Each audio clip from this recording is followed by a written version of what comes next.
ਮੈਂ ਗੱਭਰੂ ਜੱਟ ਪੰਜਾਬ ਦਾ, ਮੈਨੂੰ ਰੱਬ ਨੇ ਦਿੱਤਾ ਜ਼ੋਰ। ਮੇਰੇ ਨਾਲ ਜਿਹੜਾ ਵੀ ਖੈਰਦਾ, ਉਹਨੂੰ ਫੇਰ ਨਹੀਂ ਹੁੰਦੀ ਝੋਰ। ਮੈਂ ਸੇਕਾਂ ਜਿਹਦੀ ਪੁੱਟਪੜੀ, ਉਹਦੇ ਫੇਰ ਨਹੀਂ ਮੁੜਦੇ ਤੌਰ। ਮੇਰਾ ਬੋਲ ਖਲਾੜੇ ਸੁੱਕਦਾ, ਨਹੀਂ ਵੱਟੂ ਲੰਘਦੇ ਚੋਰ। ਮੇਰਾ ਉੱਚਾ ਸ਼ਮਲਾ ਪੱਗ ਦਾ, ਮੇਰੇ ਵੱਖਰੇ ਜੱਗ ਤੂੰ ਟੋਰ। ਮੇਰੇ ਬੇਲੇ ਪਹਿਲਾਂ ਭਾਂਵਦੇ, ਪੇ ਤਿੱਤਰ ਤਿਲੀਅਰ ਮੋਰ। ਹਾਂ ਆਪਣੀ ਜੰਮਣ ਭਾਉਂਦਾ, ਮੈਂ ਆਸ਼ਿਕ ਵਾਂਗ ਚਕੋਰ।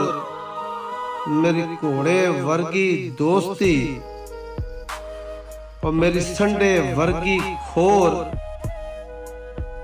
ਮੈਂ ਵੰਡਦਾ ਅੰਨ ਜਹਾਨ ਤੇ, ਨਾਲੇ ਖਾਂਦੇ ਪਖਣੂ ਭੌਰ।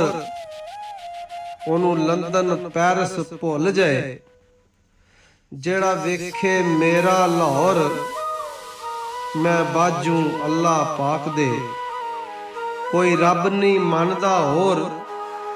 ਮੈਂ ਸ਼ਾਕਰ ਪਾਕ ਰਸੂਲ ਦਾ, ਜਿਹਦੇ ਹੱਥ ਸਹਾਦੀ ਡੋਰ। ਮੈਂ ਸ਼ਾਕਰ ਪਾਕ ਰਸੂਲ ਦਾ, ਜਿਹਦੇ ਹੱਥ ਸਹਾਦੀ ਡੋਰ।